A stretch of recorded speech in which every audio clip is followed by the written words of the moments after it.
ETF index mutual funds నేర్చుకుని stock మార్కెట్లో రాణించాలనుకుంటున్నారా? వెంటనే ఈ నెంబర్కి కాల్ చేయండి. సుమన్ టీవీ ప్రేక్షకులకు నమస్కారం. త్వరలోనే వెండికి కూడా హాల్ మార్కింగ్ ప్రక్రియను ప్రారంభించబోతున్నాం. బంగారం రేటు ఒకవైపున పెరుగుతూ ఉంటే మరోవైపున శరవేగంతో వెండి రేటు కూడా దాంతో పోటీ పడుతూ పెరుగుతోంది.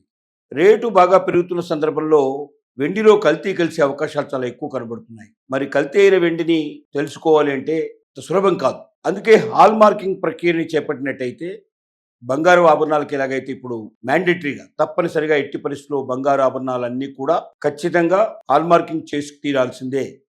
హాల్ మార్కింగ్ లేకుండా ఏ ఆభరణాన్ని ఏ వ్యాపారస్తుడు కూడా అమ్మడానికి వీల్లేదు. అలా అమ్మినట్టయితే అతనికి శిక్షలు పెనాల్టీలు అమలు పరచబడుతుంది. అందువల్ల దేశంలో బంగారు ఆభరణాలు కొనేటువంటి ఏ వినియోగదారుడైనా ధైర్యంగా భయం లేకుండా బంగారు ఆభరణాలు కొనగలుగుతున్నాడు. హాల్ మార్కింగ్ ఉండటం వల్ల దాంట్లో ఏదైనా తేడా వస్తే ఆ మార్కింగ్ ఇచ్చిన వాళ్ళు ఎవరున్నారో వాళ్ళు దానికి జవాబుదారీ అవుతారు. వాళ్ళ దగ్గర నుంచి ఆ డబ్బంతా వసూలు చేయడానికి అవకాశాలు ఉన్నాయి. కాబట్టి ఎట్టి పరిస్థితుల లోపల హాల్ మార్కింగ్ ఉన్న ఆభరణాలు 100% గ్యారంటీ అనేటువంటి పద్ధతి లోపల ప్రామాణికంగా ఇవాళ దేశం లోపల వినియోగదారులందరూ నిర్భయంగా దాన్ని వాడగలుగుతున్నారు. అలాగే వెండిలో కూడా మరి రోజు రోజుకు వెండి ధర పెరుగుతున్న సందర్భంగా వెండి కూడా కాస్ట్లీ ఐటమ్గా తయారవుతున్న రోజుల్లో భవిష్యత్తులో వెండి లోపల కల్తీ ఎక్కువ కలుస్తున్న భయంతో వెండికి కూడా హాల్ మార్కింగ్ కంపల్సరీ చేస్తే ఎలా ఉంటుంది అనేది ప్రభుత్వం ముందున్న ఆలోచన. అందుకే ఈ నెల నుంచి ఏం చేస్తున్నారంటే మరి వెండిని ఐచ్ఛికం అంటే మనకు ఇంట్రెస్ట్ ఉండే వాళ్ళు ఎవరైనా సరే హాల్ మార్కింగ్ చేసి ఇవ్వమని మనం అడగొచ్చు. వాళ్ళు హాల్ మార్కింగ్ చేసి ఇస్తారు. అంటే మనం కోరిక మీదనే మనం కోరిన దాని మీదనే వాళ్ళు చేస్తారు. మనం కోరకుండా చేయరు. అంటే మ్యాండేటరీ అంటేనేమో ప్రభుత్వం తప్పనిసరి చేసి ఎట్టి పరిస్థితుల్లో ఎవరైనా దాన్ని పాటించాల్సిందే, ఎవరైనా దాన్ని ఫాలో కావాల్సిందే. అలా కాకుండా ఐచ్ఛికంగా ఉండేటువంటి ఎలా ఉంటుందంటే మన ఇష్టం ఉంటే మనం హాల్ మార్కింగ్ చేసి ఇవ్వమని అడగొచ్చు.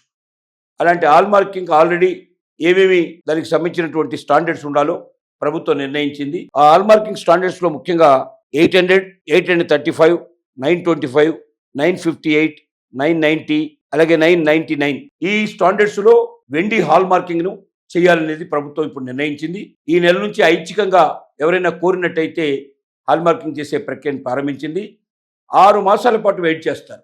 ఈ 6 మాసాల పాటు వెయిట్ చేసిన తర్వాత 6 మాసాలు చూసి 6 మాసాల లోపల ఒకవేళ బాగా డిమాండ్ పెరిగితే ఎక్కువ మంది ఐచ్ఛికంగా చేయించుకోవడానికి సిద్ధపడి హాల్ మార్కింగ్ చేయిస్తూ పోతున్నట్టయితే హాల్ మార్కింగ్ డిమాండ్ పెరిగినట్టయితే దీన్ని ఖచ్చితంగా మరి మ్యాండేటరీ చేసి ప్రభుత్వం నుంచి దీనికి జీవో వెలువడి వెండి సంబంధించిన వస్తువులన్నీ కూడా హాల్ మార్కింగ్ చేయాలని చెప్తారు. ముఖ్యంగా వెండిని హాల్ మార్కింగ్ చేయడంలో ఉన్న ఇబ్బంది ఏంటంటే చిన్న చిన్న వస్తువులు కూడా తయారు చేస్తారు. చిన్నవి మనం చూస్తుంటాం. ఇంట్లో వాడేటువంటి సామాన్ల కింద అయితే స్పూన్ల లాంటివి అలాగే చిన్న వస్తువులు కూడా కొన్ని తయారు చేస్తారు. అలాంటివి మరి హాల్ మార్కింగ్ చేయాలంటే కాస్ట్ చాలా తక్కువ ఉంటుంది కాబట్టి దాంట్లో ఇబ్బందులు చాలా ఉన్నాయి. అలాగే హాల్ మార్కింగ్ని మరి మెట్టల కింద ఇంకా రకరకాల ఆభరణాల కింద కూడా చేస్తుంటారు. దాని కాస్ట్ చాలా తక్కువ ఉంటుంది. తక్కువ ఉండేటువంటి కాస్ట్ ఉన్నటువంటి ఆభరణాలకి హాల్ మార్కింగ్ చేయాలంటే హాల్ మార్కింగ్ ఛార్జెస్ ఎక్కువ పడుతుంది. అప్పుడు వినియోగదారుడు తట్టుకోవడం చాలా కష్టం అవుతుంది. ఎందుకంటే తను కొనేటువంటి దాంట్లో హాల్ మార్కింగ్ ఛార్జెస్ పడితే తను భరించలేడు. బంగారంలో అయితే అంత కాస్ట్ ఉంటుంది కాబట్టి హాల్ మార్కింగ్ ఛార్జెస్ చాలా స్వల్పంగా ఉంటుంది కాబట్టి అది ఎవరికి పెద్దగా కష్టం అనిపించదు, కట్టేటప్పుడు కూడా ఇబ్బంది అనిపించదు.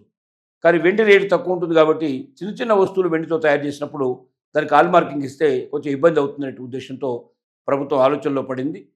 కానీ రోజుకు వెండి రేటు పెరుగుతుంది కాబట్టి ఇంకా ఎక్కువ రేటు పెరిగినప్పుడు తప్పనిసరిగా దాంట్లో కల్తీ ఎక్కువ కలిసే అవకాశాలు ఉంటాయి. కాబట్టి కల్తీ వస్తువులు తీసుకొని కస్టమర్ బాధపడేదానికన్నా హాల్ మార్కింగ్ చేసుకొని నిర్భయంగా వస్తువులు కొనుక్కోవడానికి సిద్ధపడతాడు. కాబట్టి ఈ నెల నుంచే పలుకుతున్న ప్రక్రియని ఐచ్ఛికంగా అయినా సరే వెండి తీసుకునే వాళ్ళు ఎవరైతే ఉంటారో వాళ్ళందరూ డిమాండ్ చేసి మాకు కావాలి హాల్ మార్కింగు, వెండికి కూడా హాల్ మార్క్ చేసి ఇవ్వండి అని అడగడం ప్రారంభిస్తే ఎక్కువ మంది వాయిస్ వినిపిస్తే ఎక్కువ మంది ముందుకు వస్తే తప్పనిసరిగా దీన్ని మ్యాండేటరీ చేస్తారు. మ్యాండేటరీ చేసినప్పుడు ఇంకా దీన్ని మరి ఎక్కువ మొత్తంలో తయారవుతుంది కాబట్టి ఎక్కువ మొత్తంలో హాల్ మార్కింగ్ ఖచ్చితంగా హాల్ మార్క్ చేస్తారు కాబట్టి వెండిని అప్పుడు రేట్లు కూడా కొంచెం తగ్గడానికి పాసిబిలిటీ ఉంటుంది. అలాంటి అవకాశాలు ఉన్నాయి కాబట్టి కస్టమర్స్ డిమాండ్ పెరగాలి. పెరిగితే ఇది సాధ్యమవుతుంది. అలాగే ఎలక్ట్రానిక్ వెహికల్స్ కూడా ఇంతకుముందు ప్రామాణికత లేదు.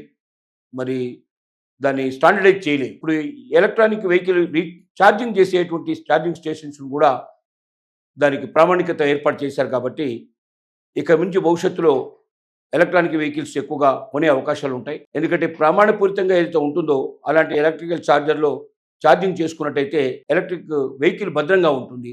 ఏ రకంగా అది పేలిపోవడానికి అవకాశం కానీ, మరి వెహికల్ పాడవడానికి అవకాశం కానీ, లేకపోతే మధ్యలో ఆగిపోవడానికి అవకాశం కానీ ఇలాంటివి లేకుండా ప్రామాణికమైనటువంటి ఎలక్ట్రిక్ వెహికల్ యొక్క విద్యుత్ ఛార్జర్ని మనం ఉపయోగించినట్టయితే స్టేషన్స్ ఏవైతే ఉన్నాయో అవి మరి ఛార్జింగ్ చేసే స్టేషన్స్ని ప్రామాణికం చేసినప్పుడు ఎక్కువ మంది దాన్ని వాడే అవకాశం ఉంది. ఇక నుంచి భవిష్యత్తు లోపల ఎలక్ట్రికల్ వెహికల్స్ యొక్క ఉపయోగం ఎక్కువ అవుతుంది. ఎలక్ట్రికల్ వెహికల్స్ని ఎక్కువగా కొనడం జరుగుతుంది. ఇప్పుడు దానికి స్టాండర్డైజేషన్ కూడా చేసింది కాబట్టి ప్రభుత్వం ఇక నుంచి భయపడాల్సిన అవసరం లేకుండా ఎలక్ట్రికల్ వెహికల్స్ని ఛార్జింగ్ చేసుకొని నిర్భయంగా తమ వాహనాలు ఉపయోగించుకునే అవకాశం ఉంటుంది కాబట్టి ఎక్కువ మంది వినియోగదారులు ఉపయోగిస్తారు. విద్యుత్ వినియోగం ఎక్కువగా జరుగుతుంది. విద్యుత్ వాహనాలు అలా జరిగినప్పుడు మన వాతావరణ కాలుష్యం ఏర్పడకుండా మనం కూడా భవిష్యత్తు లోపల ఇంకా కొన్ని తరాల వరకు ఆరోగ్యంగా జీవించడానికి కూడా మనకు అవకాశం ఏర్పడుతుందనేది మనకు తెలుస్తున్న విషయం.